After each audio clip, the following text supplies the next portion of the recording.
Hello, very warm welcome in this session. Today we'll talking about the cell signal. So what is the cell signal? What is the concept behind that signal in a particular? So let's start with the signaling process. First of all, you have to know, friends, what is the cell? What is the cell? And if you know what is the cell, तो आप समझ जाएंगे क्या आपका जो cell होता है उसमें सिग्नलिंग का जो प्रोसेस होता है वो कैसे होता है। सबसे पहले तो हमारे पास क्या होना चाहिए, एक सेल जो होती है का जो एक पर्टिकुलर स्ट्रक्चर जो होता है, अंदर जो पर्टिकुलर ऑर्गेनल कौन कौन से प्रेजेंट वो आपको पता है। आप समझ जाएंगे कि जो सेल में सिग्नलिंग होती है वो उसका जो इनिशिएशन जो ट्रांजैक्शन होता है वो कैसे होता है। तो मैं एक बना रही हूँ आपके सामने, क्या टिपिकल सेल प्रॉपर बन नहीं पा रही है पर मैं ट्राई करूंगी वापस बना। ये क्या है, आपकी सेल है। सेल ऐसी नहीं होती है और जो बनाते हैं हाइपोथेटिकल सेल के रूप में भी बना सकते हैं जाए तो। सेल इतनी सिंपल स्ट्रक्चर दिखाई दे रही है, ये सेल का जो प्रोसेस है काफी कॉम्प्लेक्स है। हम जानते हैं फ्रेंड्स, सबसे पहले तो जाने क्या, ये जो आपको आउटर कवरिंग दिखाई दे रही है क्या होती है, ये आपकी क्या है, ये आपका प्लाज्मा मेम्ब्रेन। इसको क्या कहेंगे आप, प्लाज्मा मेम्ब्रेन। अब यदि आप प्लाज्मा मेम्ब्रेन की बात करते हो तो इसके ऊपर बहुत सारे ट्रांसपोर्टर प्रेजेंट होते हैं। इसका कंपोजिशन ही जो होता है वो बहुत डिफरेंट है। देखा जाए तो उसके यदि लेक्चर बनाया जाए तो एक अलग से टॉपिक बन जाता है। बट डिस्कस करेंगे सेल जो होता है, सिग्नलिंग होने के लिए क्या क्या चीजें होना जरूरी होती है आपके सेल के अंदर। आपके प्रोकैरियोटिक है या यूकैरियोटिक, आप सेल को हम ड्रॉ कर रही है कौन है, आप यूकैरियोटिक सेल को ड्रॉ कर रहे हैं। तो सबसे जो सेंटर में पाया जाता है उसको आप क्या कहते हो, उसको उस ऑर्गेनल को आप कहते हो, क्या कहते हो उसको आप, न्यूक्लियस। तो जो न्यूक्लियस होता है हम सब जानते हैं कैसा होता है, डबल मेम्ब्रेनस जो होता है स्ट्रक्चर। तब आपके जो सेल है उसके अंदर क्या होने वाले हैं कि आपके मेम्ब्रेनल ऑर्गेनल जो होने वो प्रेजेंट होंगे।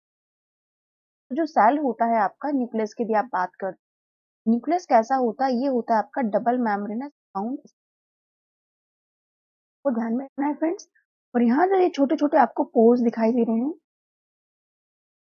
ये क्या होते हैं, आपके न्यूक्लियर पोर होते हैं। इनको क्या कहा जाएगा, इनको कहा जाएगा न्यूक्लियर पोर। अब इन न्यूक्लियर पोर का इंपॉर्टेंस क्या है उसको आप थोड़ी देर में समझ जाएंगे, जब हम सिग्नलिंग स्टार्ट कर देंगे तब इनका इंपॉर्टेंट रोल कहाँ पर है।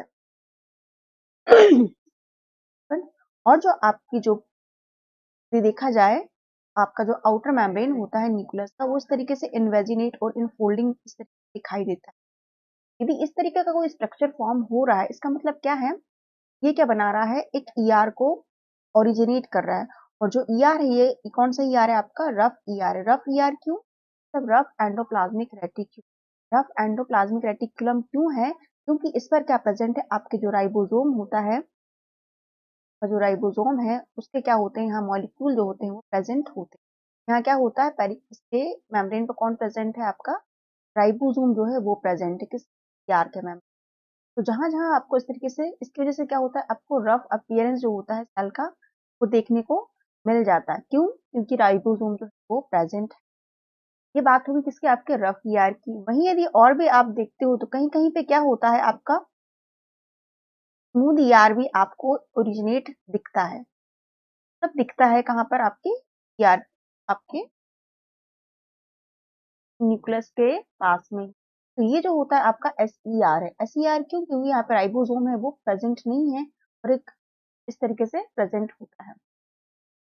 देखा जाए तो जो जो आपका एस ई आर होता है किसके लिए डेडिकेट होता है, वो आपके लिपिड बायोसिंथेसिस मीन्स, यदि आपसे कोई पूछा जाता है कि लिपिड बायोसिंथेसिस कहाँ होती है आपकी सेल में, आपको क्या बताना है फ्रेंड्स, आपको बताना है जो लिपिड की बायोसिंथेसिस होती है वो आपके स्मूथ एंडोप्लाज्मिक रेटिक्यूलम में है।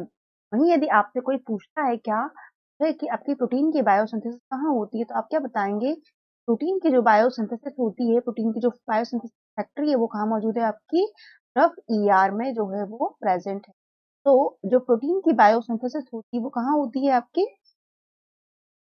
रफ ईआर में होती है। इन सारे ऑर्गेनल्स को बताने से मेरा मीनिंग क्या है अभी आप थोड़ी देर में समझ जाएंगे। साथ ही एक और मेम्ब्रेन बाउंड, जिसको आप डबल मेम्ब्रेन बाउंड स्ट्रक्चर बोल रहे हैं, वो कौन है आपका, और भी प्रेजेंट है, जिनको आप क्या कहेंगे, ये जो स्ट्रक्चर में फॉर्म कर रही हूँ आप देखते से शायद बता पाएंगे, ये क्या है आपका, ये आपका कौन है, माइटोकॉन्ड्रिया है। और माइटोकॉन्ड्रिया खुद एक वास्ट टॉपिक है फ्रेंड्स। कैसे? जब आप बायोकेमिस्ट्री पढ़ते हैं तो आप देखते हैं कि जो बायोसिंथेसिस होती है एटीपी की, वो कहाँ होती है? आपके माइटोकॉन्ड्रिया में। मतलब क्या होती है? यहाँ प्रेजेंट होती है आपकी इलेक्ट्रॉन ट्रांसपोर्ट चेन। इस इलेक्ट्रॉन ट्रांसपोर्ट चेन या ईटीसी जिसको कहते हो या ईटीएस कहते हो, का क्या इंपॉर्टेंस हमारे सेल सिग्नल में। थोड़ी देर में आप सब कुछ ये जो मैं जितने भी ऑर्गेनल्स जो बना रही हूँ सारे आपको समझ में आने लग जाएंगे कि मैम ने सबसे पहले इन ऑर्गेनल्स को क्यों डिस्कस किया। कोई भी टीचर जो होगा इन ऑर्गेनल्स को डिस्कस करता जो आपके सेल हट जाती, मैं बताऊंगी तभी तो आपको रिलेट कर पाओगे। यहाँ कौन है आपका? मान लो कोई प्रोक्सीजोम मशीनरी भी प्रेजेंट है यहाँ। प्रोक्सीजोम जो है ये भी प्रेजेंट। और प्रोक्सीजोम कैसा होता है? ये सिंगल मेम्ब्रेनस बाउंड स्ट्रक्चर। आपका लाइसोसोम भी प्रेजेंट है। लाइसोसोम कैसा होता है? लाइसोसोम जो होता है ये कैसा, कितने मेम्ब्रेन्स में प्रेजेंट? ये भी कैसा होता है? आपका सिंगल मेम्ब्रेनस बाउंड स्ट्रक्चर। प्रोक्सीजोम है। अब यदि आप फैटी एसिड के ऑक्सीडेशन की बात करते हो तो ये क्या होता है? प्रोक्सीजोम जो होता है यहाँ पर फैटी एसिड की बायोसिंथेसिस करवाता है। कौन सी फैटी एसिड की? जो कि कैसी होती है? लार्ज साइज में। और फैटी एसिड की बायोसिंथेसिस आपकी माइटोकॉन्ड्रिया में भी। अब वही यदि आप बात करते हैं लाइसोसोम में क्या होते हैं, पीएच इसका बहुत ज्यादा एसिडिक होता है तो कुछ ना कुछ लाइसोसोमल एंजाइम जो होते हैं पार्टिसिपेट हैं। अब और कोई ऑर्गेनल भी आप बनाते हो तो यहाँ क्या होता है? यहाँ से क्या होती है? छोटी छोटी वेसिकल फॉर्म होती है और ये वेसिकल जो होती है फॉर्म होती है और एक स्ट्रक्चर बनाती है और एक स्ट्रक्चर से फ्यूज होती है। उस स्ट्रक्चर को कहा जाता है क्या? स्ट्रक्चर को कहा जाता है गोल्गी। ये क्या है आपका? गोल्गी। गोल्गी बॉडी बोल सकते हैं। ये जो पूरा रीजन है इसको क्या कहा जाता है? इसको कहा जाता है जोन ऑफ एक्सप्रेशन कहा जाता है। तब जहां ये ऑर्गेनल्स प्रेजेंट है वहां कोई और ऑर्गेनल जो होगा वो दिखाई नहीं देगा। इनका क्या होगा? इन्हीं का क्या होगा? राजपाट होगा इतने पूरे एरिया में। आप कह सकते हो कि इतने एरिया में क्या होगा? जहाँ पे जोन ऑफ एक्सप्रेशन है वहां पे कोई और ऑर्गेनल जो होगा वो दिखाई। अब जो मैंने माइटोकॉन्ड्रिया एक ही बनाया, मैंने प्रोक्सीजोम भी एक ही बनाया, इसका मतलब ये नहीं है फ्रेंड्स कि सिर्फ एक एक ही प्रेजेंट है। यहाँ लॉट्स ऑफ प्रेजेंट होते हैं माइटोकॉन्ड्रिया, लॉट्स ऑफ आपके क्या प्रेजेंट होते हैं? प्रोक्सीजोम। ऐसे समझ सकते हैं आप। तो ये क्या हो गया आपका? माइटोकॉन्ड्रिया। अब फ्रेंड्स समझें। समझें क्या? मैं बताऊंगी कि आपको सेल सिग्नलिंग। और सेल सिग्नलिंग यदि मैं बताने जा रही हूँ तो इसका मतलब क्या है? अब जो ऑर्गेनल जो प्रेजेंट है कहाँ पे प्रेजेंट है? आपके सेल के अंदर प्रेजेंट है। अब इन सेल्यूलर ऑर्गेनल का सिग्नलिंग से क्या रिश्ता है? मतलब क्या रिश्ता नाता है इन सेल्यूलर ऑर्गेनल्स? समझे फ्रेंड्स? हम सब जानते हैं, क्या जानते हैं? क्या? कि हम सब ये जानते हैं, क्या जानते हैं कि जो हमारा राइबोसोम जो होता है, सब जानते हैं ना राइबोसोम क्या काम करने वाला है। राइबोसोम जो होता है क्या करवाता है? प्रोटीन की बायोसिंथेसिस करवाता है। हम सब क्या जानते हैं कि कुछ ऐसे राइबोसोम होते हैं जो कि होते हैं फ्री राइबोसोम। फ्री राइबोसोम से हमारा मतलब क्या है मैं बताती हूँ अभी आपको। और कुछ होते हैं आपके मेम्ब्रेनस, मतलब मेम्ब्रेन बाउंड होते हैं। सब क्या होते हैं? Membrane bound ribosome. अब समझें फ्रेंड्स, बताना क्या है मुझे? बताना ये है कि जो फ्री राइबोसोम है मतलब साइटोसॉल है आपका, सेल के अंदर साइटोसॉल होगा। उस पर जो आपके इस तरीके से एमआरएनए जो होगा, हम सब पता है ट्रांसक्रिप्शन न्यूक्लियस में होता है, बट एमआरएनए को ट्रांसपोर्ट कहाँ किया जाता है? आपके साइटोसॉल में। किसके हेल्प से? न्यूक्लियर पोर के थ्रू से। न्यूक्लियर पोर हमने अभी बनाया। अब यहाँ पर क्या होंगे? आपके राइबोसोम जो होंगे वो बैठेंगे और आपकी बायोसिंथेसिस स्टार्ट करवा देंगे। तो ये क्या हो रही है? आपके साइटोसॉल में हो रही है। फ्री राइबोसोम इनको कहा जाएगा। तब और यदि आप मेम्ब्रेन बाउंड राइबोसोम की बात करते हो तो इनका भी जो देखा जाए तो इनका जो इनिशिएशन होता है राइबोसोम का स्टार्ट जो होता है वो भी कहाँ होता है? आपके साइटोसॉल में ही होता है। लेकिन जो एंड होता है वो कहाँ होता है? एक ऑर्गेनल होता है जो मैंने अभी बनाया था। क्या बनाया था मैंने अभी? आपका ईआर बनाया था। ईआर बनाया था ना मैंने। ईआर का जो लूमन होता है वहां पर इसकी क्या होती है? पूरी जो सिंथेसिस होता है पूरा पूरा रिक्रूटमेंट कहाँ किया जाता है? इस नदी को यहाँ पे recruit। फिर इसके बाद में बहुत सारी और लॉट्स ऑफ प्रोसेस होती हैं। बताने का मतलब क्या है? मेरा बताने का मीनिंग यहाँ पर यह है कि हमें पता है अभी हम कोई सिग्नलिंग मॉलिक्यूल रिलीज करवाएंगे सेल से। सिग्नलिंग मॉलिक्यूल अभी हम बोला सिक्रेटरी पाथवे से बन रहा है तो आपको पता तो होना चाहिए ना। तो ये जो होता है ना ये होता है आपका सिक्रेटरी पाथवे। ये वाला क्या है आपका? Secretory pathway. मतलब क्या है कि जो आपके मेम्ब्रेन बाउंड राइबोसोम होते हैं वो सिक्रेटरी पाथवे से, मतलब मेम्ब्रेन बाउंड ऑर्गेनल्स आपका सिक्रेटरी प्रोटीन जो वो बनने वाला। फ्री राइबोसोम से जो प्रोटीन है, जैसे कि कौन कौन से बनते हैं, आप मान लो आपका जो न्यूक्लियस होता है, न्यूक्लियस में जाने वाला कोई प्रोटीन है, आपके पेरोक्सीसोम में जाने वाला कोई प्रोटीन है, पेरोक्सीसोम के बाद यदि आप बात करते हैं आपके क्लोरोप्लास्ट, ये प्लांट सेल है, क्लोरोप्लास्ट की बात करें, क्लोरोप्लास्ट का कोई प्रोटीन है, आपका एनिमल सेल हो या प्लांट सेल हो, माइटोकॉन्ड्रिया दोनों में प्रेजेंट होते हैं, माइटोकॉन्ड्रिया में जाने वाला कोई प्रोटीन है, इनके ऊपर क्या होता है, स्पेसिफिक सिग्नल प्रेजेंट होते हैं, यहाँ पर इस मानने से अब क्या बनता है आपका प्रोटीन, तो यहाँ पर क्या होता है, कोई ना कोई स्पेसिफिक जो होता है सिग्नल वो प्रेजेंट होता है, तो ये बताता है कि इस ऑर्गेनल का ये प्रोटीन है, तो वो टारगेट किया जाता है। अब जो रेस्ट ऑफ जितने प्रोटीन, जितने भी ऑर्गेनल बच गए, जैसे आपका लाइसोसोम हो गया है, ऑक्सीसोम हो गया है, बहुत सारे ईआर वगैरह है, सीआर है, अब बाकी जो प्रोटीन है वो सब कहाँ बनेंगे, यहाँ पर, उनको यहाँ पर टारगेट किया जाएगा। तो फ्रेंड्स, ये तो बात होगी किसकी, आपकी एक ओवरव्यू की, मैंने आपको सेलुलर ऑर्गेनल क्यों बताया, ठीक है, आप थोड़ा अंदाजा तो लगा पाए फ्रेंड्स। अब हमको क्या करना है, सेल सिग्नलिंग स्टार्ट करनी है। अब मैं बताऊंगी बीच में आपको कि ये मैंने बोला कि ये वाला सिक्रेटरी प्रोटीन आर से आया, एसईआर से आया, तो आप समझ जाना कि आपके पास ऑलरेडी वो फ्रेम जो है वो सेल का वो आपके दिमाग में फिट हो चुका है। हम स्टार्ट करते हैं, क्या स्टार्ट करते हैं फ्रेंड्स, सेल सिग्नलिंग।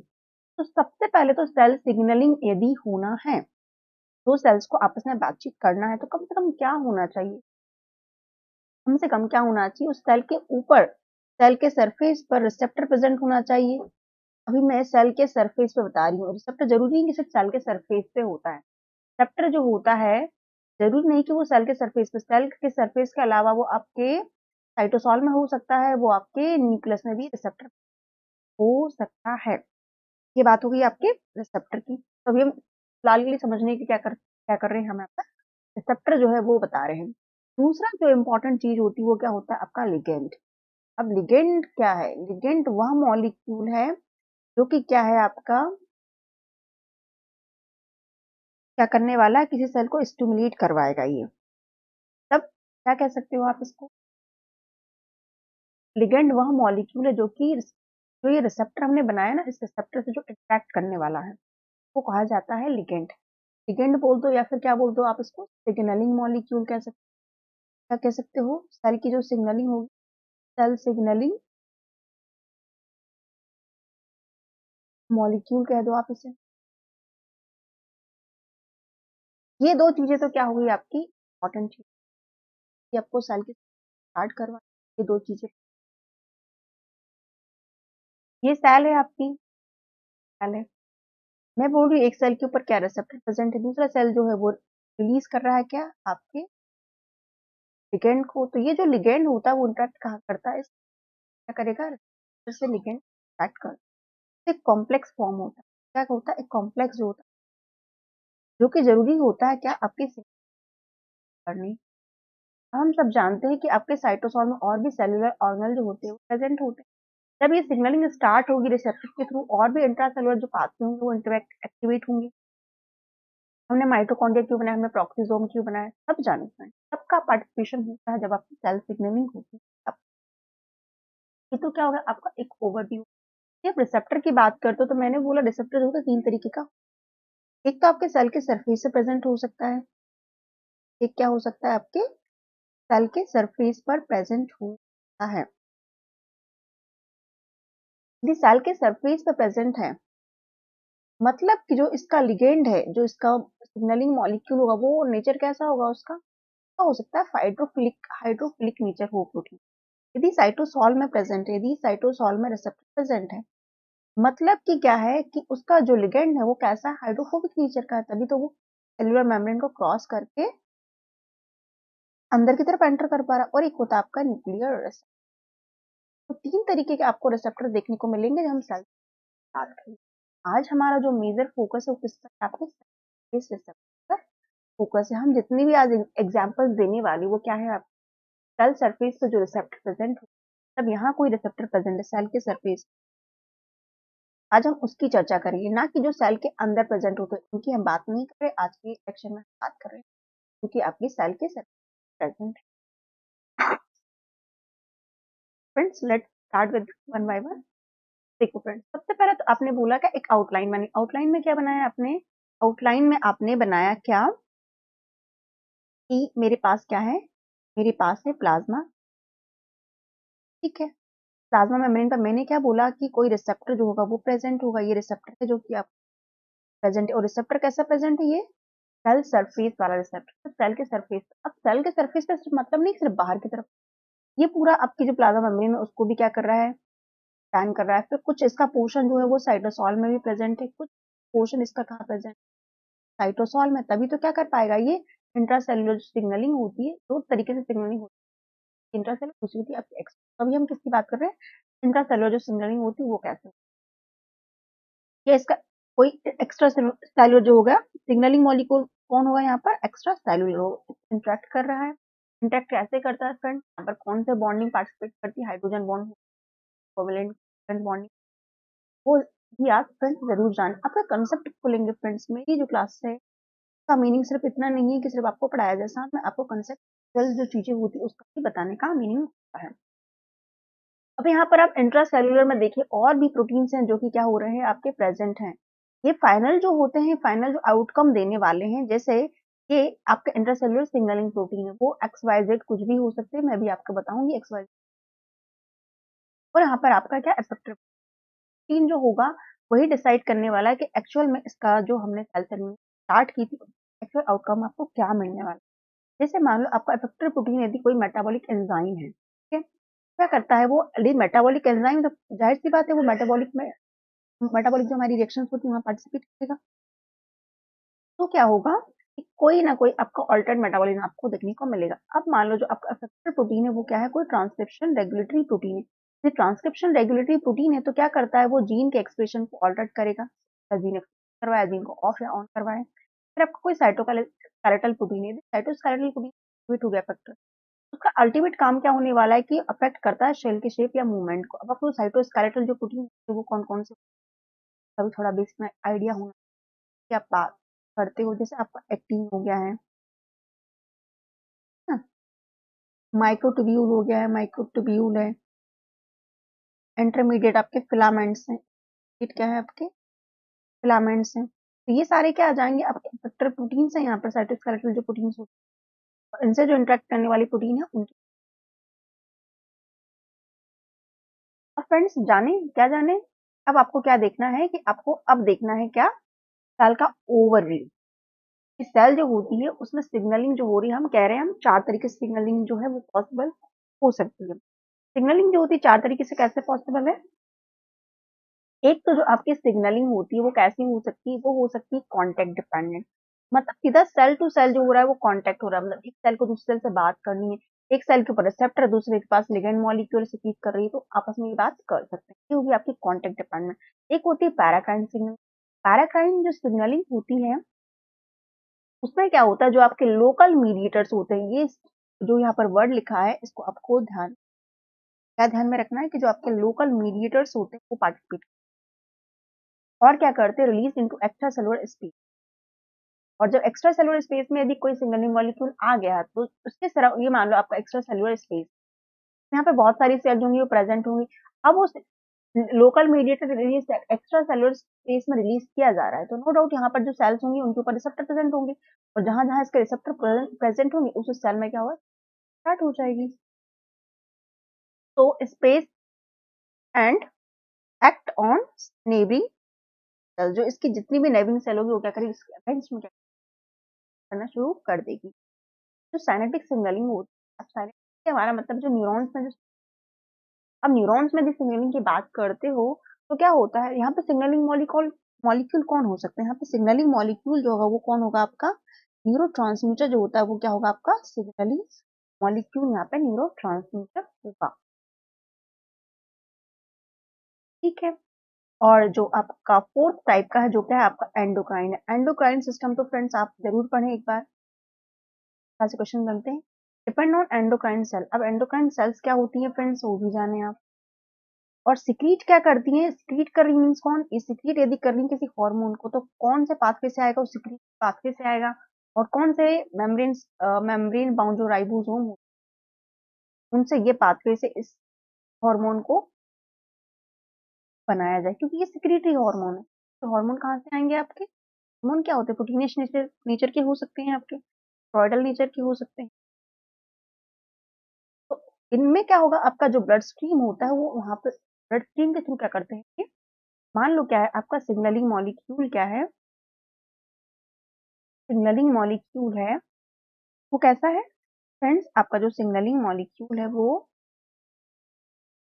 आपके एंडोक्राइन सेल से सिक्रीट हो रहा है, तो ब्लड स्ट्रीम में जाएगा। अब ब्लड स्ट्रीम में जाएगा मतलब क्या, ब्लड स्ट्रीम में एक आपकी जो सिग्नलिंग होती है एक शॉर्ट डिस्टेंस, इस शॉर्ट डिस्टेंस में कोई सिग्नलिंग हो रही है, तो यहाँ पर जो तीन हमने जो डिस्कस किए वो पार्टिसिपेट। और यदि लॉन्ग डिस्टेंस में कोई सिग्नलिंग हो रही है, लॉन्ग डिस्टेंस की सिग्नलिंग हो रही है, तो यहाँ कौन काम, और distribution through out the body होता है, क्या होता है यहाँ पे distribution through out the body, distribution through out the body हो रहा है, मीन्स की अब जहां जहां इसके रिसेप्टर प्रेजेंट होंगे इस पर्टिकुलर सेगमेंट के, वो सेल क्या होंगी, रिस्पॉन्ड करेंगी, बाकी सेल जो होंगी वो नहीं करेंगी। फ्रेंड्स ये बात आपको, मेरा कहने का मतलब ये है, रिस्पॉन्ड वही सेल करेगी जिसके ऊपर इस पर्टिकुलर लिगेंड के लिए क्या होंगी, रिसेप्टर प्रेजेंट होंगे, रिसेप्टर नहीं है तो सिग्नलिंग जो होगी वो नहीं होगी। अब इसी को हम एक डायग्रामेटिक फॉर्म में देखते हैं।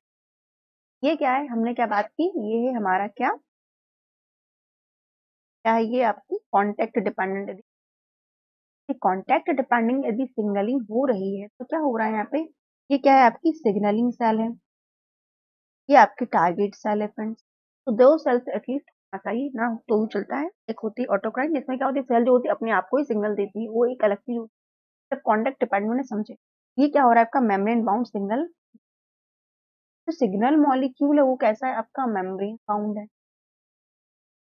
तो जरूरी नहीं कि हमेशा सिग्नल मॉलिक्यूल मेम्ब्रेन बाउंड ही हो, विदाउट मेम्ब्रेन, बात को भी आपको रखना है। पैराकाइन में फ्रेंड्स देखें, पैराकाइन में क्या हो रहा है, कोई लोकल मीडिएटर है, ये क्या है सिग्नलिंग से क्या कर रही है, लोकल मीडिएटर, ये क्या है यहाँ पे सिग्नल। अब इसके ये क्या कर रही है, एक्स्ट्रा सेलुलर स्पेस जो होता है, स्पेस लिगेंड को यहाँ पे कर रही है, हीट करेगी, तो जिसके सराउंडिंग में इसके नेबर में जितनी भी टारगेट सेल्स होंगी वो क्या करेंगी, लोकल मीडिएटर के अगेंस्ट में रिस्पॉन्स शो करेगी, response means what, signalling start कर देगी। और जिन सेल्स पे क्या होगा, रिसेप्टर प्रेजेंट नहीं हुआ, वो इसके अगेंस्ट में सिग्नलिंग स्टार्ट करेंगी, तो अगेंस्ट में क्या होगा, इसको रिस्पॉन्ड नहीं करेंगी फ्रेंड्स। ये तो बात हुई किसकी, आपकी बात हुई फ्रेंड्स, ये बात हुई आपके कि जब आपका जो लोकल मीडिएटर होता है वो किस तरीके से सेल को रिस्पॉन्ड सिग्नल देता है, और उस सेल जो होती है वो रिस्पॉन्ड करती है। तीसरी हमने बोला था, तीसरा हमने एग्जाम्पल लिया था, क्या लिया, जब साइनेप्टिक की बात करें तो आपका न्यूरॉन है, न्यूरॉन है, और ये न्यूरॉन जो होता है इसको कहा जाता है पहले आप न्यूरॉन का जो स्ट्रक्चर है उसको जरूर फ्रेंड देखें, ऑलरेडी मैंने क्या करा है, इसको अपने यूट्यूब लेक्चर पर एक यूट्यूब पर क्या है आपका पूरा डिटेल है कि आपका सेल स्ट्रक्चर कैसा होता है न्यूरॉन का। तो ये क्या है आपके एक्सॉन टर्मिनल है, एक्सॉन टर्मिनल जो होते हैं वो क्या करते हैं, एक्सॉन टर्मिनल से आपका लिगेंड जो होता है वो सिक्रीट होता है, और यहाँ पर लिगेंड कौन, मोस्ट प्रोबेबली कौन होते हैं, आपके न्यूरोट्रांसमीटर होते हैं, न्यूरोट्रांसमीटर जैसे आपका एसिटाइल कोलिन तरीके से और जो टारगेट सेल होगी उसके पास क्या होंगे, जो टारगेट सेल होगी, अब वो जरूरी नहीं कि टारगेट सेल कोई न्यूरॉन ही हो, और कोई सेल भी हो सकती है, कोई और सेल भी हो सकती है जिसके पास ना हो पर्टिकुलर लिगेंड के लिए रिसेप्टर प्रेजेंट हो। ठीक है फ्रेंड्स, अब आप जाने एंडोक्राइन, एंडोक्राइन मतलब क्या, एंडोक्राइन कोई सेल है, एंडोक्राइन कोई सेल है, वो क्या कर रही है, कोई पार्टिकुलर लिगेंड को सिक्रीट कर रही है, वो कोई हार्मोन हो सकता है। अब ये हार्मोन जो होगा वो ब्लड स्ट्रीम के थ्रू क्या करेगा, ट्रैवल करेगा, और जहां उस पर्टिकुलर लिगेंड के लिए सिग्नल प्रेजेंट, लॉन्ग डिस्टेंस का कोई उस सिग्नलिंग मॉलिक्यूल को लॉन्ग डिस्टेंस ट्रैवल करनी है। जब कोई सेल है, मान लो आपका यहाँ पर कोई सेल क्या करा है, सिग्नलिंग स्टार्ट की, मतलब लिगेंड को सिक्रीट करना स्टार्ट किया, लेकिन उसका जो रिसेप्टर है वो कहीं यहाँ पर बैठा है। अब यहाँ से यहाँ तक इसको आने के लिए क्या होगा, ब्लड स्ट्रीम का क्या करना पड़ेगा, सहारा लेना पड़ेगा, ब्लड स्ट्रीम के थ्रू ही यहाँ तक ये पहुंच सकता है सिग्नल। तो लॉन्ग डिस्टेंस में जो सिग्नलिंग होती है वो आपके एंडोक्राइन सेल के थ्रू होती है, आपकी पर्टिकुलर क्या है, टारगेट सेल है, यहाँ पर रिसेप्टर लगे, और जिन सेल पर रिसेप्टर नहीं होगा, मैं बार बार बोलूंगी, वो सेल जो होंगे वो रिस्पॉन्ड करना नहीं स्टार्ट करेंगे। अब यहाँ देखें, मैंने क्या बोला, आपका एसिटाइल कोलिन होता है। एसिटाइल कोलिन को मैंने क्या बोला था, आपका न्यूरोट्रांसमीटर। उसका स्ट्रक्चर देखिए फ्रेंड्स, स्ट्रक्चर होता है। और जो आपकी हार्ट पेसमेकर सेल होती है, वहां पर क्या होता है, आपका एसिटाइल कोलिन जो होता है, वो एसिटाइल कोलिन किसने सिक्रीट किया होगा, नो डाउट फ्रेंड, आप सब जानते हैं किस तरह होगा, आपके न्यूरॉन वाली सेल ने। तो हार्ट पेसमेकर सेल होती है, उसमें क्या होता है, आपका कोई एक रिसेप्टर प्रेजेंट है। तो रिसेप्टर कौन है, पर्टिकुलर रिसेप्टर आपका जीपीसीआर, जिसको आज हम डिटेल में आज हम पढ़ेंगे। तो ये क्या है, आपका जीपीसीआर है। सिग्नलिंग मॉलिक्यूल आया, ये देखिए सिग्नलिंग स्टार्ट हुई। आपका हार्ट जो होता है, हार्ट में कुछ इस तरीके से आपको क्या दिखते हैं, वेव्स दिखाई देते हैं। फ्रेंड्स, आरएसटी वेव्स होती है, और जहाँ पर डीपोलराइजेशन मतलब एक्शन पोटेंशियल जो होता है स्टार्ट हो जाता है। जैसे टाइल कोलिन आ गया तो उसका आउटकम क्या आने वाला है, डिक्रीज हार्ट रेट जो होगी वो डिक्रीज हो जाएगी। मान लो किसी पर्सन को, कोई पर्सन जो कि एसवीटी से तरह पीड़ित, एसवीटी क्या होती है, जब आपकी जो हार्ट रेट होती है, हार्ट रेट बहुत ज्यादा बढ़ जाती है उस पर्सन की कंडीशन में। आपको इस तरीके से दिखाई, क्या चाहते हैं हम, आपके हार्ट रेट जो है नॉर्मल हो। नॉर्मल होने से हम क्या करते हैं, एसिटाइल कोलिन का आया कोई मॉलिक्यूल बाइंड हो और डिक्रीज कर दिया, तो ये क्या हो गया, इसका आउटकम। ओवरव्यू ले रहे हैं। मान लो आपकी कोई सलाइवरी सेल है, सलाइवरी सेल कौन, सलाइवरी ग्लैंड्स कहाँ प्रेजेंट होती है, सब लोग जानते हैं। उसके अगेंस्ट में भी कौन आएगा, जीपीसीआर एक्ट करता है, और इस तरीके से क्या होते हैं, आपके सिक्रीशन हो रहा है। सिक्रीशन हो रहा है, इसका मतलब क्या है, वो जो पर्टिकुलर लिगेंड है वो कैसा है, सिक्रेटिव नेचर का कोई लिगेंड है, तो मतलब कहाँ से फॉर्म होगा, वो आपके मेम्ब्रेन बाउंड जो राइबोसोम वो फॉर्म करेंगे आपके। आपका स्केलेटल मसल है, स्केलेटल मसल कहाँ होते प्रेजेंट आपके, यहाँ पर क्या प्रेजेंट है, आपका कोई पर्टिकुलर क्या है, आपका रिसेप्टर प्रेजेंट। अब यहाँ रिसेप्टर जो देखें कुछ अलग टाइप का दिखा दे, यहाँ जो रिसेप्टर बता रहा है वो आपको आयन चैनल है आपका, या आपका आरटीके वाला हो सकता है। आरटीके से हमारा मतलब एंजाइम बाउंड हो सकता है। तो क्या करवाएगा ये, फाइनली क्या करवाएगा, मसल कॉन्ट्रेक्शन। तो ये क्या हो गई, आपकी एक ओवरव्यू हो गया कि आपका एक्शन में जो सेल सिग्नलिंग होगी वो कैसे होगी, कौन कौन से हार्मोन इन्वॉल्व होंगे, कौन सेलुलर हार्मोन्स इन्वॉल्व होंगे। ठीक है फ्रेंड्स, यदि आप देखते हो तो तीन टाइप के जो होते हैं आपके सेल सरफेस रिसेप्टर जो होते हैं, टाइप के होते हैं। तीन टाइप के क्या है, सेल सरफेस रिसेप्टर प्रेजेंट है बस में। अब जो तीन टाइप के जो सेल सरफेस रिसेप्टर, उनकी यदि आप बात करते हो तो वो कौन कौन से हैं, उनको हम देखते हैं। तो कौन कौन से हैं वो है, एक तो आपका आयन चैनल कपल्ड रिसेप्टर, दूसरा आपका जीपीसीआर जिसको आपका एंजाइम कपल्ड रिसेप्टर, जिसको मोस्ट कॉमनली आरटीके और नन आरटीके सिग्नलिंग करवाते हैं, उसको जानते हैं। और जीपीसीआर जिसको हम यहाँ पर क्या लिखते हैं, आयन चैनल्स में आपके आयन चैनल आएंगे कपल रिसेप्टर, उनकी हम चर्चा करेंगे फ्रेंड्स। हम स्टार्ट किससे कर रहे हैं, हम स्टार्ट कर रहे हैं आपके जीपीसीआर से, जो कि आपका सेल सरफेस का रिसेप्टर है। जाने फ्रेंड्स, सबसे पहले तो क्या जाने, हमने क्या देखा था, हमने देखा था जब हमने सेल बनाई थी तो हमने बोला था कि सेल मेम्ब्रेन होती है। ठीक है, आपकी सेल मेम्ब्रेन जिसको आप प्लाज्मा मेम्ब्रेन के ऊपर हमने बोला था कोई रिसेप्टर जो होगा वो प्रेजेंट होगा, सेल सरफेस वाला रिसेप्टर है। तो वो सेल सरफेस वाला रिसेप्टर जो होगा वो जरूरी नहीं कि कैसा हो आपका, जरूरी नहीं कि वो सिर्फ और सिर्फ सेल के एक्सटीरियर पार्ट में प्रेजेंट होगा, वो आपकी सेल मेम्ब्रेन को भी स्पैन करेगा और साथ में उसका कोई ना कोई साइटोसोलिक डोमेन भी उसमें प्रेजेंट हो।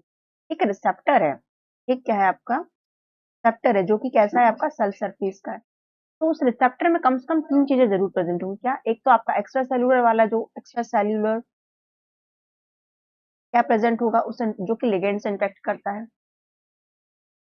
तीसरा चीज मिडिल में क्या प्रेजेंट होगा, जो कि मेम्ब्रेन को स्पैन करेगा। मेम्ब्रेन को स्पैन करने के लिए हम सब जानते हैं, क्या जानते हैं फ्रेंड, तो उसके पास वो अमाइनो एसिड जो होती है वो जरूर प्रेजेंट होना चाहिए। यदि वो मेम्ब्रेन को स्पैन कर रहा है तो क्या होना चाहिए, उसके पास अमाइनो एसिड जो वो जरूर प्रेजेंट होना चाहिए, तो मेम्ब्रेन को स्पैन कर रहा है। तीसरा जो कि साइटोसॉल में है, जो कि क्या करवाएगा, साइटोसॉल यदि के अंदर डोमेन प्रेजेंट है तो क्या करता है, वो इंट्रासेल्युलर जो सिग्नलिंग है समझ लो आपकी स्टार्ट हो जाएगी। अब कोई आपका कौन आया, कोई लिगेंड आया, लिगेंड कोई आया। फ्रेंड्स, ये क्या है, आपका लिगेंड, लिगेंड आया, उसने इंटरेक्ट किया, इंटरेक्ट करता है तो ये क्या है, हमने क्या बोला, ये आपका क्या है, ये आपका जीपीसीआर है। सेल सरफेस जिसको सर्पेंटाइन रिसेप्टर बोलते हैं, जी प्रोटीन कपल रिसेप्टर, जो कि 7 टाइम क्या करता है, मेम्ब्रेन को स्पैन करता है। 7 टाइम स्पेन करा मीन्स व्हाट, कि जब आपको सिंगल टाइम मेम्ब्रेन को स्पेन करना होता है, अप्रोक्सीमेट आपके पास 20 अमाइनो एसिड जो होती है वो प्रेजेंट होना चाहिए।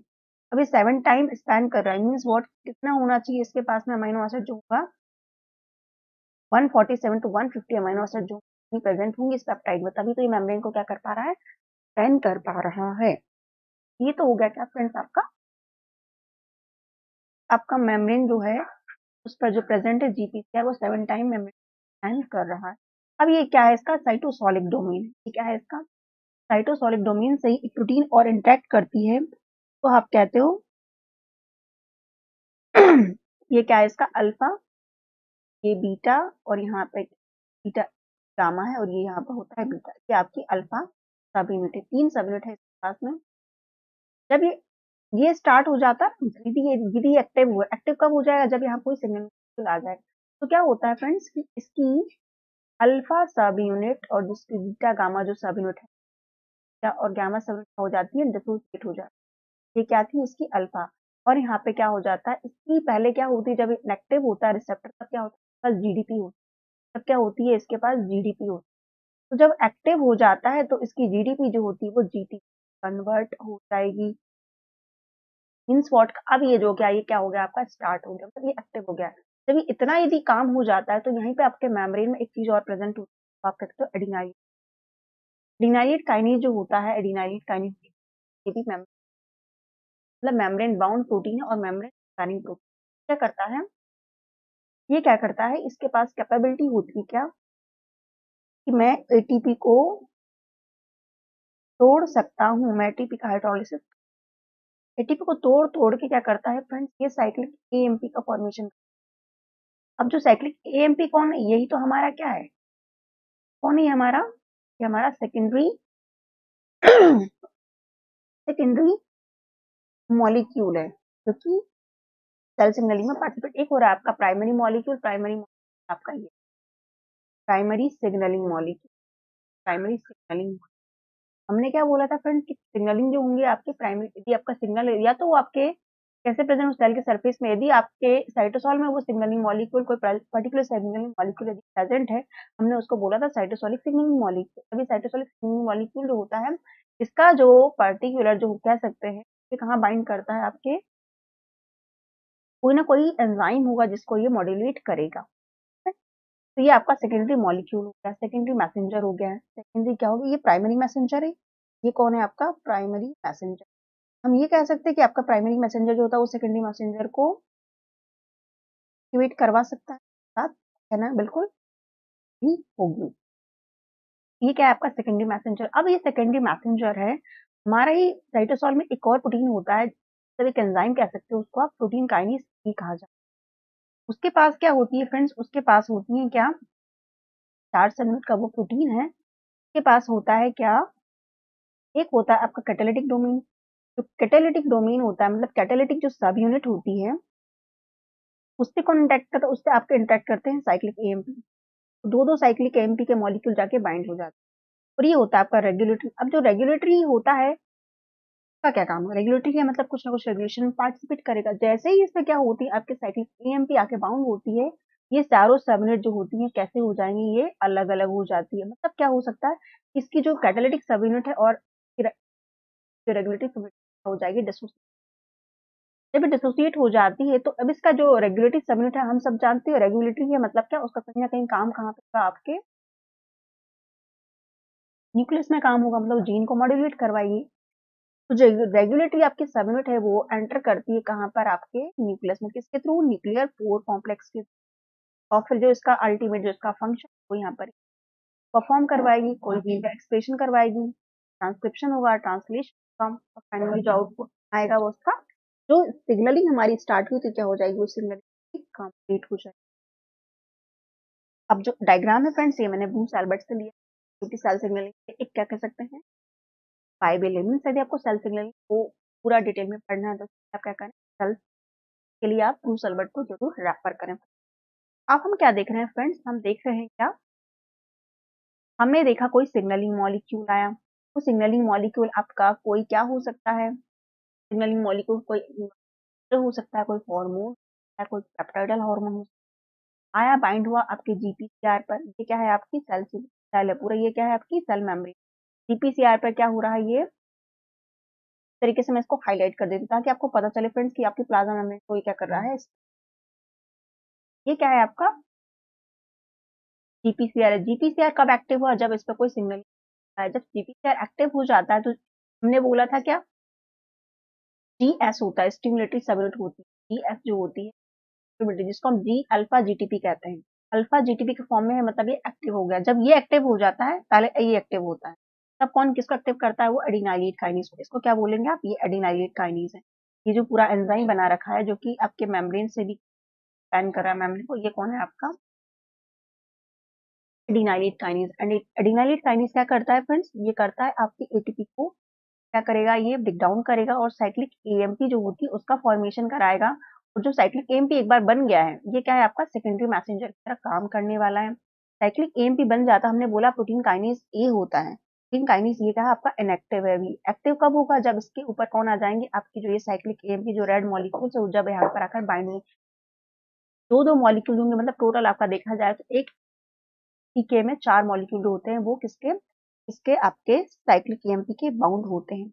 जब साइक्लिक एएमपी जो होती है वो आपके कैटालिटिक डोमेन से इंटरेक्ट कर जाती है, तो आपका जो रेगुलेटरी डोमेन है, आपका रेगुलेटरी डोमेन क्या हो गया, अब एक्टिव हो गया था। पहले इसने क्या कर रखा था, कैटालिटिक डोमेन ने इसको क्या करके रखा था, इनएक्टिव फॉर्म में रखा। जैसे ही फ्री होते क्या हो जाती है, एक्टिव। जो एक्टिवेटेड जो आपका पीके है वो क्या करेगा, फिर पीके आप देखो आप कहाँ पर एंटर कर रहा है, ये आपका क्या है, साइटोसोल न्यूक्लियस। ये आपका क्या है, आपका ये न्यूक्लियस। न्यूक्लियस में हमने देखा था क्या होता है, न्यूक्लियर पोर कॉम्प्लेक्स होता है। तो यहाँ क्या होगा, कोई ना कोई न्यूक्लियर पोर कॉम्प्लेक्स हो, जैसे तो क्या होगा, पोर यहाँ पर हमने बनाया था, इसलिए हमने सेल बनाई थी और सेल में बताया था न्यूक्लियर पोर क्या होता है, फ्रेंड्स, और साइटोसॉल क्या होता है। अब आपका एक्टिवेटेड पीके कहाँ एंटर कर गया, आपके न्यूक्लियस। अब फिर जैसे ये न्यूक्लियस में जाता है तो तहलका क्या मचाता है, तहलका ये मचाता है कि क्या होता है, क्या करता है ये, कि जो क्या होता है ये, पहली बात तो क्या कर रहा है ये, इसको फॉस्फोराइलेट करता है इसको, ये क्या है आपका इनएक्टिव है। अभी क्रैब क्या है, इनएक्टिव। जिससे ही इसको फॉस्फोराइलेट करता है क्या हो जाता है, ये एक्टिवेट हो जाता है। और जब ये एक्टिवेट हो जाता है, यहाँ देखें फ्रेंड्स, एक्टिवेटेड फॉस्फोराइलेट क्रैब है, फिर क्या करता है, क्रैब बाइंडिंग प्रोटीन जो होता है वो भी इससे इंटरेक्ट कर लेता है। तो क्रैब बाइंडिंग प्रोटीन भी इससे इंटरेक्ट कर लेता है, तो ये पूरा का पूरा कॉम्प्लेक्स जो है यहाँ पर देखें आप, सीआरई एलिमेंट जो है यहाँ प्रेजेंट है, जो कि आपके डीएनए में प्रेजेंट, को सीआरई एलिमेंट यहाँ पर ये पूरा का पूरा कॉम्प्लेक्स क्या हो जाएगा, रिक्यूट हो जाएगा। जब ये पूरा का पूरा रिक्यूट हो जाएगा कॉम्प्लेक्स, तो क्या हो जाएगा फ्रेंड्स, स्टार्ट हो जाएगा क्या, आपका जीन का ट्रांसक्रिप्शन। जीन का ट्रांसक्रिप्शन हो जाएगा, इसका मतलब क्या है कि जरूर क्या होगा, एमआरएनए जो होगा वो बनेगा, एमआरएनए से कोई पर्टिकुलर प्रोटीन भी फॉर्म होगा, और जो पर्टिकुलर प्रोटीन फॉर्म होगा वही तो क्या है आपका सिग्नलिंग मॉलिक्यूल जो आउटकम है, वो है फ्रेंड्स। समझिए फ्रेंड्स, ये क्या होगी, आपकी आउटलाइन होगी किसके लिए, जीपीसीआर के लिए। अब आपका मॉलिक्यूल चाहे कौन हो, तो पहले एक चीज और देख लेते हैं, क्या देख लेते हैं, आपका साइक्लिक एएमपी दिखता कैसा है एक्चुअल में। साइक्लिक एएमपी की यदि बात करते हो फ्रेंड्स, तो ये क्या है आपका एटीपी। एटीपी के स्ट्रक्चर को सब लोग जानते हो ना फ्रेंड्स, कि नहीं जानते हो, नहीं जानते हो तो प्लीज जाके मेरा वीडियो देखें, यूट्यूब पर ऑलरेडी है। यहाँ पे हमने क्या बताया था कि बॉन्ड प्रेजेंट होता है। ये छोटे छोटे क्वेश्चन जो है ना, ये आते हैं आपके 2 मार्क्स में, सेट एग्जामिनेशन में ऐसे क्वेश्चन। तो यहाँ पे कौन सा बॉन्ड प्रेजेंट होता है, इसको बोला हमने N glycosidic bond, N glycosidic bond है ये। यहाँ पर कौन सा बॉन्ड प्रेजेंट है, जब आपका शुगर और फॉस्फेट इंटरेक्ट कर रहे हैं, इसको बोलते हैं फॉस्फोडाइस्टर बॉन्ड। कौन सा बॉन्ड है यहाँ पर, फॉस्फोडाइस्टर बॉन्ड कहा जाता है, कुछ लोग इसको सिर्फ फॉस्फो ईस्टर बॉन्ड भी कहते हैं। और यहाँ जो बॉन्ड्स प्रेजेंट है यहाँ पर, इनको कहा जाता है, क्या कहा जाता है फ्रेंड्स, इनको कहा जाता है एनहाइड्राइड बॉन्ड। क्या कहा जाता है, एनहाइड्राइड बॉन्ड। और ध्यान में ये भी रखें कि एक एटीपी के पास 2 एनर्जी रिच मॉलिक्यूल होते हैं, एनर्जी रिच फॉस्फेट होते हैं, तो क्या होता है, एनर्जी रिच मॉलिक्यूल की कैटेगरी में। अब मेरा यहाँ पर बताने का मीनिंग क्या, बताने का मीनिंग ये है कि जब आपके ये अल्फा है, ये बीटा और ये गामा है, जबकि बीटा गामा फॉस्फेट जो होते हैं वो रिलीज होते हैं, कब रिलीज होते हैं, जब एडिनाइलेट काइनेज काम करते हैं। तब क्या होता है, अब इस एटीपी के पास क्या होगा, सिर्फ क्या होंगे आपके पास में, सिर्फ एक ही फॉस्फेट मौजूद होगा। जब ये एक फॉस्फेट रहता है तो ये क्या करता है, ये करता है क्या, न्यूक्लियोफिलिक अटैक करता है किस पर? इस मॉलिक्यूल पर। इस मॉलिक्यूल पे यदि न्यूक्लियोफिलिक अटैक शो करता है तो क्या करता है, यहाँ पर आप देखिए न्यूक्लियोफिलिक अटैक हो चुका है। अब ये जो हो गया है कहाँ, आपका जो फॉस्फेट था वो कहाँ बाउंड हो गया, यहाँ पर बाउंड हो गया। तब ये साइक्लिक एएमपी बनाता है। तब क्या बना देता है ये साइक्लिक। और साइक्लिक एएमपी बहुत ही कैसा है, ये अनस्टेबल है। कैसा है ये? Unstable molecule. अनस्टेबल मॉलिक्यूल है, लेकिन फिर भी हमें इसे बनाना है। क्यों? क्योंकि हमको क्या करवानी है, ये सेकेंडरी क्या है, ये आपका सेकेंडरी मैसेंजर है। सेकेंडरी मैसेंजर को बहुत अधिक देर तक क्या कर सकते हैं, एक्टिव फॉर्म में हमें रखना अच्छी बात नहीं होती है। ठीक है फ्रेंड्स। अब साइक्लिक एएमपी जब फॉस्फोडाइस्टरेज आता है ना, क्यों हमने बोला अनस्टेबल मॉलिक्यूल है। क्या है ये? अनस्टेबल मॉलिक्यूल है।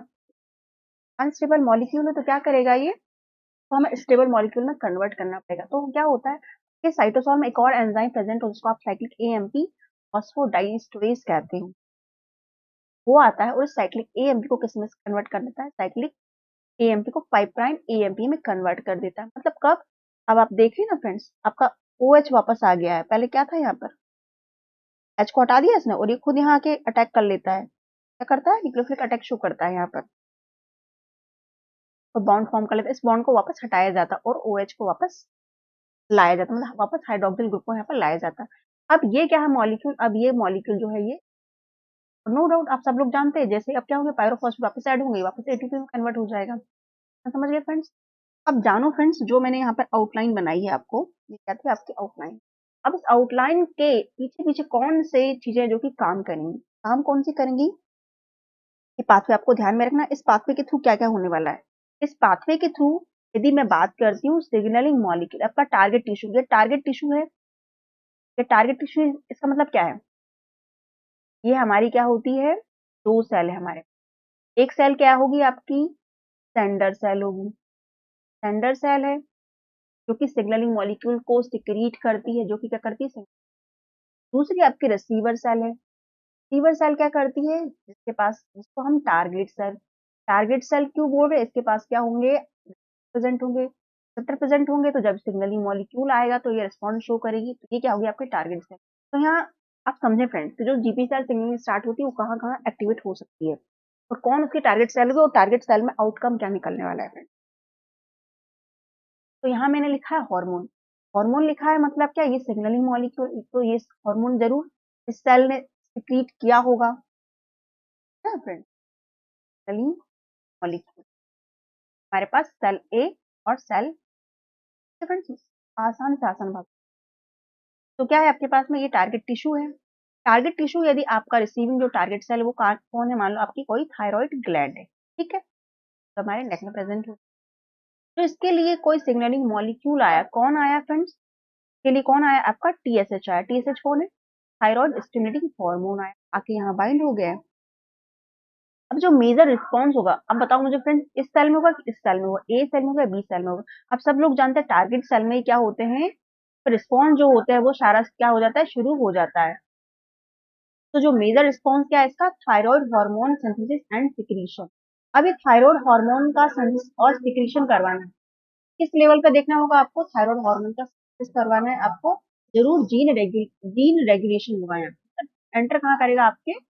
अभी हमने पाथवे देखा यहाँ पर, तो यहाँ पर जो CRE एलिमेंट है क्या करवाएंगे, आपके जीन का ट्रांसक्रिप्शन, किस जीन का ट्रांसक्रिप्शन करवाएंगे, वो आपके जो कि थायराइड हार्मोन को बायोसिंथेसिस कर सकते हैं, उसको बना सकते हैं, उस हार्मोन का क्या करवाएंगे, ट्रांसक्रिप्शन शुरू हो जाएगा। तो ये बात होगी फ्रेंड्स आपको किसकी, समझ गए ना फ्रेंड्स, आपको रिलेट कैसे करना, को रिलेट करना आना जरूरी है फ्रेंड्स। को रिलेट यदि नहीं आता तो फिर बड़ी प्रॉब्लम होने वाली है। अब आपका एड्रिनल कॉर्टेक्स, एड्रिनल कॉर्टेक्स से मतलब क्या, ये आपकी टारगेट सेल है। ये क्या है, आपकी टारगेट सेल है। टारगेट सेल पे क्या हो रहा है, उससे कोई मॉलिक्यूल है जो कि आगे बाउंड हो रहा है, उसके सेल सरफेस पे रिसेप्टर प्रेजेंट होगा, वो DPCR होगा।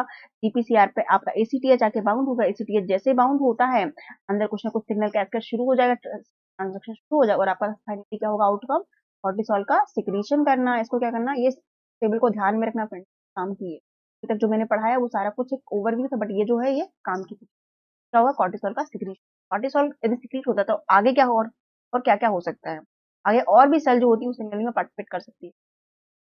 यदि आपकी ओवरी सेल जो है वो कौन है आपकी टारगेट सेल। अब ओवरी सेल टारगेट है, इसके ऊपर जीपीसीआर का रिसेप्टर होगा, इसके ऊपर जो लिगेंड होगा वो ल्यूटिनाइजिंग हार्मोन आएगा। ल्यूटिनाइजिंग हार्मोन यदि आके बाइंड हो गया आपके सरफेस पर, जो प्रोजेस्टेरॉन होता है, प्रोजेस्टेरॉन का सिक्रेशन करवाएगा। प्रोजेस्टेरॉन का सिक्रेशन क्यों करवाना है, बता भी आपको ध्यान में रखना है। मसल है, मसल कोई टारगेट टिश्यू है, मसल के ऊपर आपका एड्रेनलिन सिग्नलिंग मॉलिक्यूल आया, एड्रेनलिन सिग्नलिंग मॉलिक्यूल आता, आपके टारगेट सेल में सिग्नलिंग स्टार्ट हुई, तो फाइनल आउटकम क्या है आपका, फाइनल आउटकम आया है कि आपको क्या करवाना है, ग्लाइकोजन को ब्रेक डाउन करवाना है। क्यों करवाना है ग्लाइकोजन को ब्रेक डाउन, हो सकता है सेल में क्या हो गई हो, सेल में ग्लूकोज की कमी हो गई है, तभी तो स्टोर्ड ग्लूकोज को हम बाहर लाना चाहते हैं। आपकी बोन है, जैसे बोन है क्या, ये टारगेट टिश्यू है, पैराथ हार्मोन आया सिग्नलिंग मॉलिक्यूल की तरह, पैराथ हार्मोन सिग्नलिंग मॉलिक्यूल की तरह आया। बोन में क्या करवाना है, इसको रिजॉर्प्शन करना, बोन का क्या करवाना है, इसको रिजॉर्प्शन करवाना है। ये फंक्शंस नहीं है समझने का, कि आपका बोन क्या करवाती है, आपका मसल क्या करवाता है। मान लो आपके पास हार्ट है, हार्ट क्या करवा रहा है, एड्रेनलिन जो होता है वो सिग्नलिंग मॉलिक्यूल आया, एड्रेनलिन मॉलिक्यूल जब आता है तो क्या करवाता है, ये increase in heart rate and force of contraction करवाता है। क्या करवाता है, increase in heart rate and force of contraction, adrenaline. और हार्ट रेट को और कौन बढ़ाता है, एक न्यूरोट्रांसमीटर भी हमने डिस्कस किया था, इसका नाम था एसीटी, जिसको हमने क्या बोलता है, एसिटाइल कोलिन बोला था। वो भी क्या करवाता है, तब जब आपका पेसमेकर सेल होती है तब। अब लिवर है, लिवर में क्या होता है, आपका ग्लूकागोन आ गया, रिसेप्टर मॉलिक्यूल पर ग्लूकागोन आके बाइंड हो गया, ग्लूकागोन आया तो सिग्नलिंग कास्केड स्टार्ट, और आपका फाइनली क्या हो रहा है, आपका ग्लाइकोजन जो है वो ब्रेक डाउन होगा।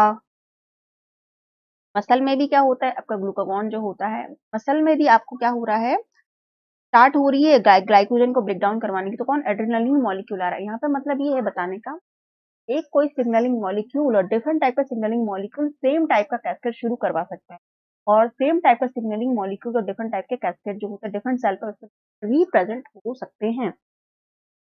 किडनी सेल है, आपकी किडनी है, उसके ऊपर आपका वैसोप्रेसिन नाम का लिगेंड आके बाइंड हो गया है, किडनी के सेल पर फिर ये क्या करवाएगा, इसका आउटकम आएगा वाटर रीअब्जॉर्प्शन, वाटर को रिजॉर्ब करवाना है, वाटर की कमी होगी, वाटर को स्टोर करवाना है वापस। फैट है, ये फैट के ऊपर प्रेजेंट है आपका क्या, मान लो एड्रेनलिन आ गया है, सिग्नलिंग मॉलिक्यूल एचटीएच आ गया है, ग्लूकागोन आ गया, टीएसएच आ गया है, ये तीनों चारों टाइप, देखो तीन क्या हो रहा है, चार टाइप के सिग्नल, फैट के ऊपर रिसेप्टर प्रेजेंट है, तो क्या करवाएगा, ये करवाएगा क्या, रिसेप्टर कौन है आपकी जीपीसीआर, और कैसे है ये सेल ट्राइग्लिसराइड्स जो होती है उनका ब्रेक डाउन करवाना, ट्राइग्लिसराइड्स को ब्रेक डाउन कराएगा, मतलब फैट जो है वो, हम सब जानते हैं, क्या जानते हैं फ्रेंड्स, यदि हमारे अंदर जो फैट को यदि हमको स्टोर करना, एनर्जी को स्टोर करना, तो फैट के फॉर्म में स्टोर कर सकते हो, में ट्राइग्लिसराइड, ये क्या होता है, टैग होता है, तो टैग और होता है डैग, डैग जो होता है सिग्नल मॉलिक्यूल होता है, टैग क्या होता है आपका रिजर्वर की तरह काम करता है फ्रेंड्स।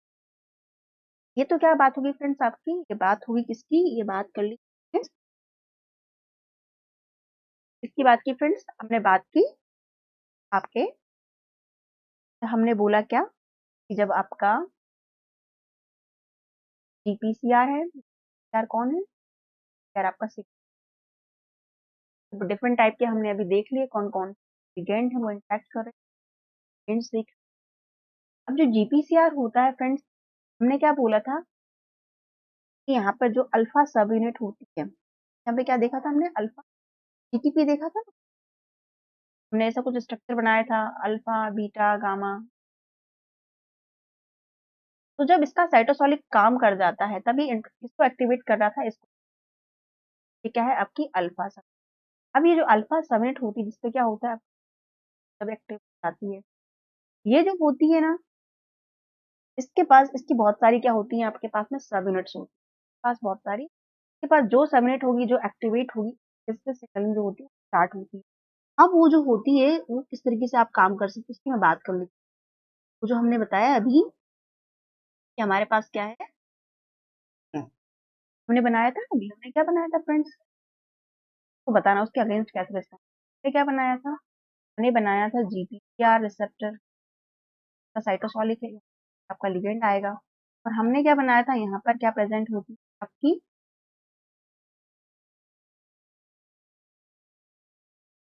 जो गामा है, ये बीटा है, और ये आपका अल्फा है। तो जब ये एक्टिवेट होता है तो यहाँ इंटरेक्ट करता है, इसको इंटरेक्ट करके क्या होता है, इसकी ये जो अल्फा जीटीपी होती है, अल्फा सबनेट जो होती है, इसको एक्टिवेट करना होता है। अब ये जो अल्फा होती है ना, अल्फा सबनेट, ये कितने टाइप की हो सकती है। इस अल्फा सब यूनिट के ऊपर डिपेंड करता है कि किस टाइप का आपका सिग्नलिंग कैस्केड स्टार्ट होगा। मान लो स्ट्यूमुलेटरी टाइप का है, मान लो क्या है, स्ट्यूमुलेटरी टाइप का है, तो आपका जीएस स्टार्ट होता है, जीएस अल्फा एक्टिवेट होता है। अल्फा जो होता है वो एक्टिवेट होता है आपका जी अल्फा जो होता है वो स्टार्ट हो जाता है, जी अल्फा सबयूनिट जो होती है वो एक्टिवेट। आप मान लो कि जो आपका ये क्या है, मेंबर्स है, ये अकेला नहीं है, ये फिर क्या जी ऑल फैक्ट्री यदि है, जी ऑल फैक्ट्री है, इसी की बात करी हूँ मैं, जो अल्फा सबयूनिट की बात करी वो कितना टाइप की हो सकती है, आपकी 4 टाइप की हो, 4 स्टिमुलेटरी है तो अल्फा सबयूनिट होगी, वो मीडिएट करती है। और फंक्शन कहाँ पे हो, जब आपका एडिनाइलेट काइनेज जब काम और एक्टिवेट क्या करता है, कैल्शियम सिग्नल्स, कैल्शियम जो चैनल्स होते हैं, ये आपका जीएस काम कर गया। तो पहले हमने अभी बनाई थी कैल्शियम। और यदि ऑल्फैक्टरी होती है तो ये भी एडिनाइलेट काइनेज जो हमने अभी एंजाइम देखा था उसी के थ्रू हो रही है। और क्या करता है, ऑल्फैक्टरी जो आपके सेंसरी न्यूरॉन्स होते हैं का काम है, इनिबिटरी काम कर रही है, इनिबिटरी काम कर रही है, अल्फा की बात करती है, क्या करती है, इनिबिट करती है एडिनाइलेट काइनेज। एडिनाइलेट काइनेज कौन सा, एडिनाइलेट काइनेज, हमने क्या बोला इसका काम क्या होगा, यहाँ पे क्या होगा, आपका एडिनाइलेट काइनेज होगा जिसको ये एक्टिवेट करेगी। तो इसको एक्टिवेट करने वाले और इसको इनहिबिट करने वाले, तो इसको एक्टिवेट करना, दूसरा इसको इनहिबिट करना, दोनों ही रेगुलेटर जो होते हैं, दोनों इसके जो कंट्रोल किसके पास है, अल्फा सबयूनिट के पास है। तो जो स्टिमुलेट करने वाली है अल्फा है, वो कौन है, जीएस है। जो ऑल्फैक्टरी है, जो कि कहाँ पे स्टिमुलेट करेगी, आपके ऑल्फैक्टरी, जो कि इनहिबिट करती है इस अल्फा सबयूनिट को, जो कि क्या कर रही है, यदि ये इनहिबिट यदि यहाँ पर होगी, इनहिबिट वाला एक्टिवेट हुआ तो किसको, इसको इनहिबिट करेगा, किसको, एडिनाइलेट काइनेज को। और यदि मान लो आपके बीटा गामा का काम, हम जब सब जानते हैं एक्टिवेट होते हैं तो ये बीटा गामा क्या हो रहे थे, सेपरेट हो रहे थे, सेपरेट हो रहे थे। तो बीटा गामा यदि डिसोसिएट होते हैं तो एक्टिवेट कर देते, क्या एक्टिवेट करते हैं, ये कैल्शियम चैनल्स को एक्टिवेट करते हैं कैल्शियम। और यदि जी, यहाँ पे क्या लिखा है, ओ लिखा है, और फैक्ट्री है, यहाँ पे क्या लिखा है, जी ओ करके लिखा है। तो यहाँ पर क्या हो रहा है कि आपके बीटा गामा यदि सबयूनिट, देखो ये तो क्या हो रहा है, हमको सबको पता है जब भी कोई सिग्नलिंग मॉलिक्यूल आएगा तो अल्फा और बीटा गामा सबयूनिट क्या होंगी, ये डिसोसिएट। बीटा गामा का क्या काम है, बीटा गामा एक तो क्या करवा सकती है, आपकी एक्टिवेट करती है किसको, कैल्शियम चैनल को। दूसरा क्या कर सकती है, बीटा गामा जो सबयूनिट एक्टिवेट कर सकती है आपके पोटेशियम चैनल, लिखा है यहाँ पर, ये क्या आपके पोटेशियम चैनल है, और इनएक्टिवेट करती है कैल्शियम चैनल को। हमने यहाँ क्या देखा था, कोई एक्टिवेट कर रहा है कैल्शियम चैनल को, अब उसी एक्टिवेटेड कैल्शियम चैनल को क्या करना है, वो बंद करना है, एक्टिव करना है। कौन काम करेगा, आपकी बीटा गामा सबयूनिट। और अल्फा एंड बीटा है, मान लो यदि है क्या सबयूनिट जो मीडिएट करने वाले, दोनों तीनों सबयूनिट यदि मिलकर कोई रिस्पॉन्स को बताने वाली है, क्या करती है, वो एक्टिवेट करती है किसको, फॉस्फोलाइपेज सी बीटा को। अभी फॉस्फोलाइपेज सी बीटा की कहानी, जीटी, जीटी यदि है अल्फा सबयूनिट, इस पे यदि कोई जीटी मॉलिक्यूल है, इसके लिए कोई कौन है, जीटी, जीटी है तो क्या करने वाला है, वो एक्टिवेट करता है साइक्लिक जीएमपी फॉस्फोडाइस्टरेज को, किसको करता है, साइक्लिक जीएमपी फॉस्फोडाइस्टरेज को, इन वर्टिब्रेट और रोड जो फोटो रिसेप्टर होते हैं वहां इसका काम होता है, क्या करता है, एक्टिवेट करता है साइक्लिक जीएमपी फोटो डाइस्टरेज, क्या लिखा है पर, वो फोटो डाइस्टरेज, फोटो डाइस्टरेज, मतलब क्या करने वाला है ये, कि साइक्लिक जीएमपी, जैसे साइक्लिक एएमपी होता है ऐसे साइक्लिक जीएमपी भी होता है। तो यहाँ पर क्या हो रहा है, साइक्लिक जीएमपी को क्या किया जा रहा है, एक्टिवेट किया जा रहा है, एक्टिवेटेड है तो उसको क्या किया जा रहा है, साइक्लिक जीएमपी को हम क्या बनाएंगे, 5 प्राइम जीएमपी में हम उसको कन्वर्ट करेंगे। अब यहाँ पे जी क्यू भी है, जी क्यू है, उसमें भी अल्फा सबरेट जो काम कर रही है, एक्टिवेट कर रही है फॉस्फोलाइपेज सी बीटा को। तो G12 G13 ये भी इसमें भी अल्फा सबरेट काम कर रही है, एक्टिवेट कर रही है रो फैमिली मोनोमेरिक जीटीपीएस होता है, रेगुलेट करती है एक्टिन का साइटोस्केलेटन। साइटोस्केलेटन कहाँ से आ गया, भारी भरकम, जब हम देखेंगे मसल कॉन्ट्रैक्शन जब और अच्छे समझ। तो ये जो टेबल है ना, इसको तो आपको क्या करना, आईएमपी, मतलब आपकी ये जो सब यूनिट है ना, अल्फा सब यूनिट, ये सारा कुछ यहाँ पर जो इंट्रासेलुलर सिग्नलिंग पाथवे जो स्टार्ट हो जाएगा ना, इस पर डिपेंड करता है कौन से एंजाइम को वो आगे एक्टिवेट कराएगा, किसको इनएक्टिव करवाएगा। जैसे इसको हमने एडिनाइलेट काइनेज को एक्टिव करने वाले देखे, इनहिबिट करने वाले भी देखे, सिमिलर साइक्लिक जैसे एडिनाइलेट काइनेज होता है वैसे ही क्या होता है आपके गुआनालाइट काइनेज भी होता है, वो भी इनएक्टिव और एक्टिव करवाना है। अब इनके जो इनएक्टिव और एक्टिव होने के जो रिस्पॉन्स होते हैं, इनका सबका आउटकम जो होता है वो अलग होता है। जरूरी नहीं कि हर समय सेल में एक्टिव ही सब चीजें चलती रहे, जरूरी नहीं सब कुछ कनेक्ट, सब चीजें दो होती हैं, दोनों तो कहते हैं ना एक सिक्के के दो पहलू, तरीके से सेल में भी चलता है। हमने अभी तक किसकी बात की, हमने बात कर ली किसकी बात कर ली, हमने तक बात कर ली एडिनाइलेट काइनेज, एडिनाइलेट काइनेज का हमने काम देख लिया। अब हमको किसका देखना है, अब हमको देखना है किसका, अभी हमने देखा फॉस्फोलाइपेज सी बीटा, अभी हमने किसको एक्टिवेट किया, हमने एडिनाइलेट काइनेज को एक्टिवेट किया, तब हमने रिस्पॉन्स देखा। अब हमको एक्टिवेट करना है फॉस्फोलाइपेज, ये आपका फॉस्फोलाइपेज सी बीटा को एक्टिवेट करना है। अब इसका आउटकम क्या क्या हो सकता है, जीपीसीआर को आप पढ़ेंगे फ्रेंड्स, जीपीसीआर को आप पढ़ेंगे, जीपीसीआर में जो इसकी अल्फा सब यूनिट होती है ना, ये वाला प्रोटीन जो है यहाँ पर जो इंटरेक्ट करता है साइटोसोलिक डोमेन से, ये जो अल्फा सब यूनिट होती है बहुत बड़ी न्यूज, रेगुलेटर समझ लो इसको। अब इस पर यदि जीएस आता है, इनिबिटरी जी आया, इनिबिटरी आ गया, जीक्यू आ गया है, जीटी आ गया ट्रांजेक्शन का, मतलब डिफरेंट टाइप की सेल्स होंगी जहां पर डिफरेंट टाइप का जो जीपीसीआर की ये मैमली, मतलब फैमिली के जो मेंबर्स है वो डिफरेंट टाइप के क्या हो सकते हैं, प्रेजेंट हो सकते हैं, प्रेजेंट हो सकते हैं, तो क्या होगा, डिफरेंट टाइप के जो रिस्पॉन्स होते हैं वो आपको देखने को, ये तो क्या बात है फ्रेंड, आपका जो जीपीसीआर होता है कि जो ये फैमिली है, जी प्रोटीन की जो फैमिली होती है वो के रिस्पॉन्स क्या हो सकते हैं और किस बेसिस पे उसके आउटकम्स को हम निकाल सकते हैं। सेक्शन में हम देखेंगे फॉस्फोलाइपेज सी बीटा क्या होता है, सिग्नलिंग कैसे स्टार्ट होती है, और